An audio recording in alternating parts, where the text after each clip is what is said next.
Story 1. My sister and I shared a room when we were tweens, and we both swore that it was haunted. We'd hear strange sounds and see weird stuff out of the corner of our eyes. There was also an oppressive feeling of something very wrong once the sun went down. My sister and I were way too old to be afraid of the dark, and we were fine with darkness anywhere else. Eventually, my sister refused to sleep in the room. Mom, of course, didn't think there was any possible way we had ghosts and thought this whole thing was ridiculous. Until we went to summer camp. We came gone to this story from our mom. We had been gone for a couple of nights. Our dad was working the graveyard, so Mom had the house to herself. She was getting ready for bed and heard laughter from our room.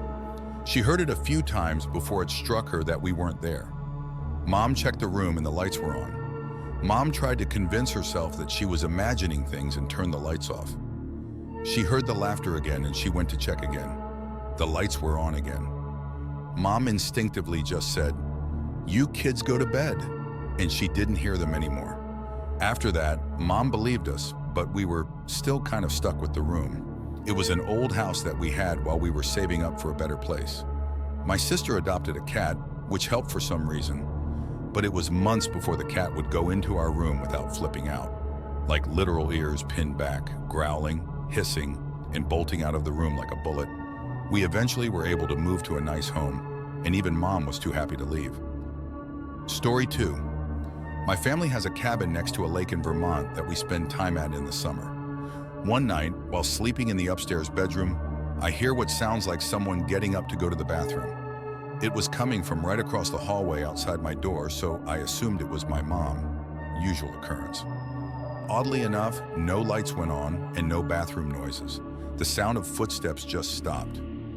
A minute later, I had this odd feeling that someone was standing at the half-open door to my bedroom, watching me. This feeling went on for minutes until all of a sudden the feeling of someone standing by the door turned into the feeling of someone standing directly over the bed. For the next 5 minutes, I had the terrible feeling that someone/something was looming over me with their face mere inches from mine. The 5 minutes or so seemed to last forever. Suddenly, as soon as the feeling started, it abruptly ended. No retreating footsteps, no noise at all. Whatever it was, just gone. The next morning, my family and I are eating breakfast at the table, and I still couldn't shake the feeling. Then my sister spoke up and asked, "Mom, what time was it that you got up to go to the bathroom last night? I could hear you up and walk around from the downstairs bedroom." Confused, my mom said that she never got up last night. My brother laughed and said, "Mom, we all heard you." Then my dad piped up and said, "No, your mom never got up. I didn't either." That's when I shared my experience. Freaked everyone out. Story 3. Back when I was in high school, the early 2000s, I went to Mexico with my ex and his family. We went 18 HRs into Mexico to visit his sister's in-laws. When we got there, it was a weird experience for me because I'm black, and most people in their town had never seen anyone non-Mexican in their entire lives. To say strangers were interested would be an understatement. The third night I was there, I awoke to a feeling I was being watched. I turned over and saw an old Mexican woman staring at me, but not in a malicious way, more curious or amused like everyone else. At first, I thought it was my ex's Mel since we were staying at her house. So I called out to her in Spanish, but she didn't answer. And after a few moments, I realized I could see through her. Eventually, she walked out of the room and I tried to shake it off and go back to sleep, but I couldn't. The next morning, I told my ex's sister what happened and she says, "Oh, you saw her?"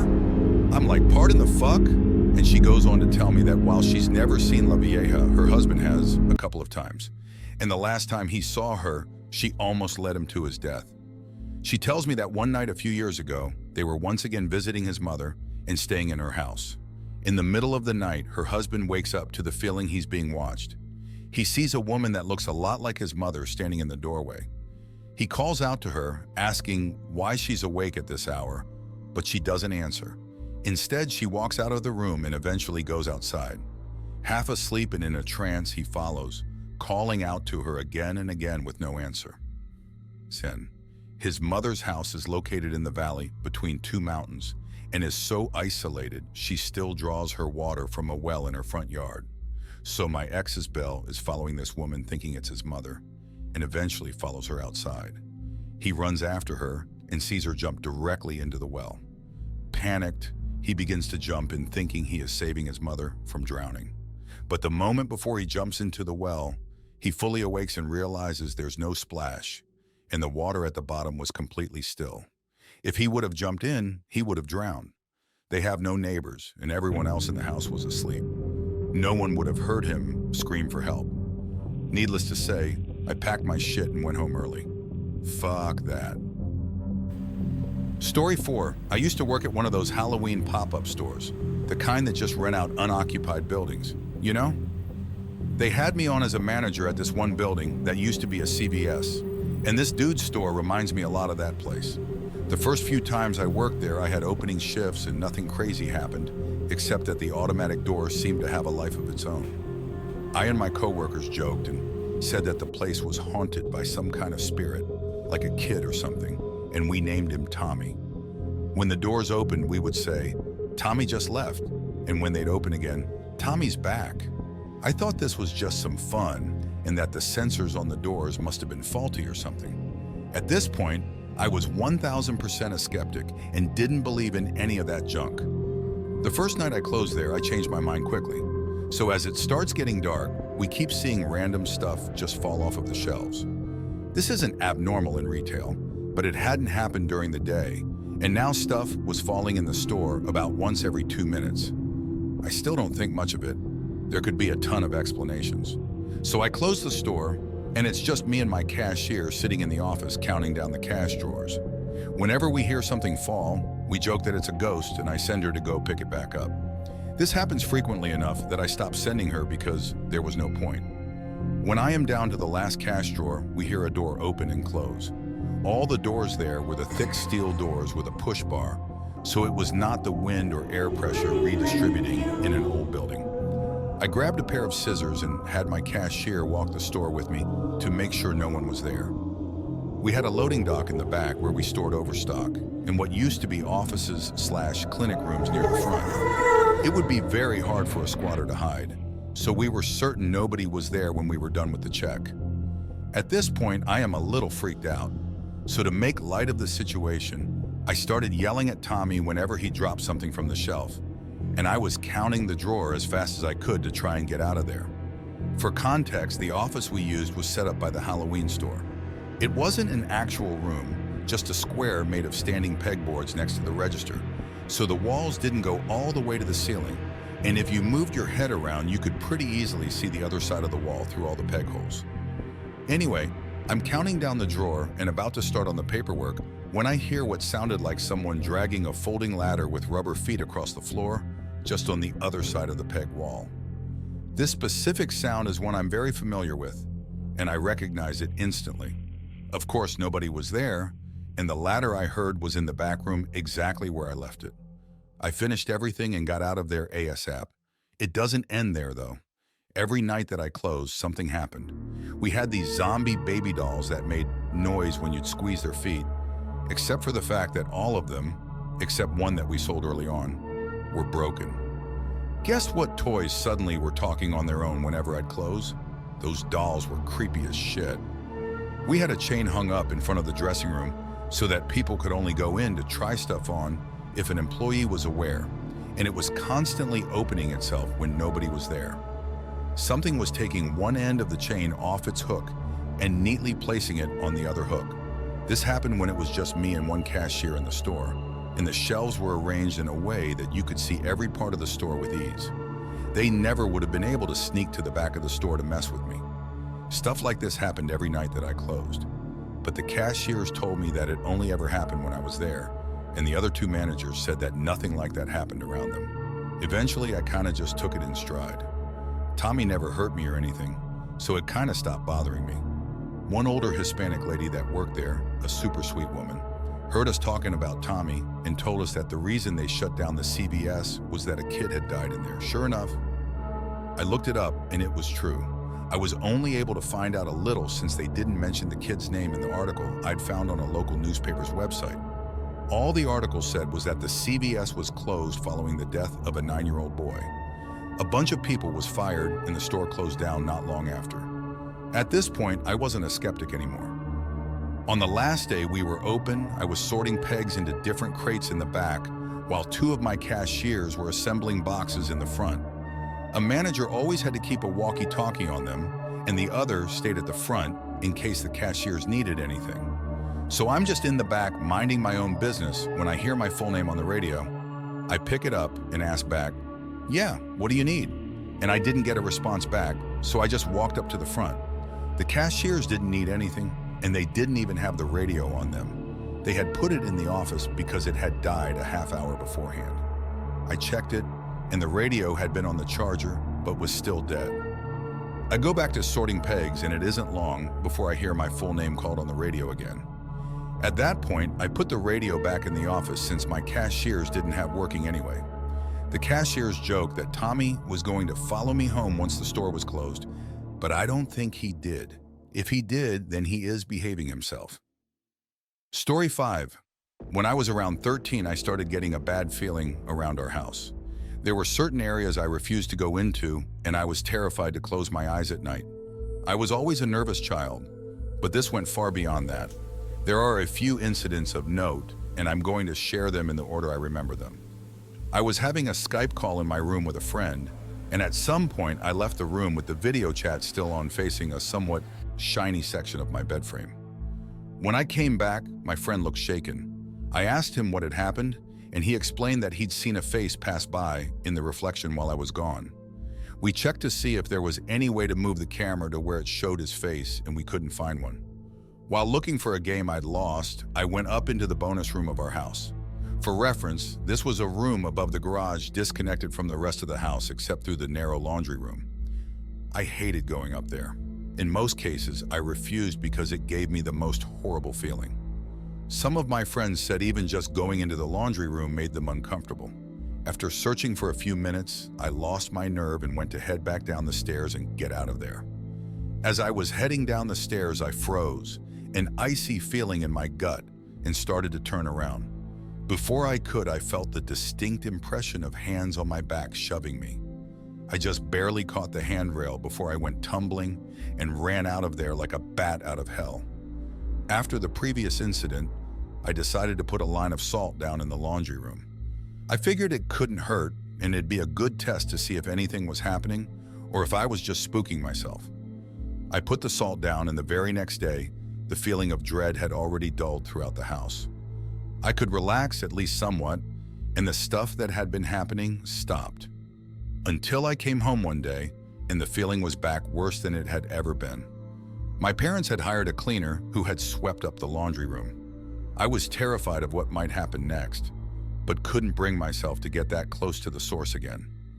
Not long after this, I started getting the same feeling I got from the bonus room in my room. I could feel it coming distinctly from one corner of my room. I don't know how long it was there, but eventually I got used to it. I thought again that maybe I was just scaring myself. One night I laid down and closed my eyes, and after a little bit, as I was starting to drift off, my body tensed. I couldn't move or open my eyes as that feeling from the corner of my room got stronger and stronger. I felt a dip in the bed at my side, and for a moment, nothing happened. I thought that maybe if I pretended to be asleep, whatever it was would go away. And then suddenly the feeling of hands was back and around my throat. I couldn't breathe, but I also couldn't move. My lungs burned. Tears were rolling down my face, and I could feel myself starting to pass out. And just as suddenly as it started, it stopped. I didn't move a muscle until I finally fell asleep. The next day when I looked in the mirror, there was bruising all around the front and sides of my neck. I was grateful wearing collars was my thing, so that no one was suspicious about me wearing a thick one for a week until the bruises were gone. I threw salt everywhere in my room after that. Story 6. I live outside the village of Caledonia in southeastern Missouri, on the border of the Iron and Washington counties. This is an area that's steeped in history with plenty of Civil War history, as well as being built right on the northern route of the Trail of Tears. The town of Caledonia itself has plenty of old buildings said to be haunted, but the majority of some of my and others close to me experiences happen at the Caledonia Wine Cottage. I'm not going to go through every bit of history on the place, but the haunting of the place are the typical shadow people, footsteps, and the like. Currently, my grandmother owns the place and runs some small business out of it as a wedding venue/bed and breakfast. So I've spent plenty of time there both during the day and at night. During the day, it's like any old building built in the 1800s, but with its little bits of uniqueness. If you go to the top floor, you'll find the cutout of the door from when it was the quarantine room of a Civil War hospital, or the bars on the basement when it was used as a temporary jail. It's at night, though, that thing tends to get active.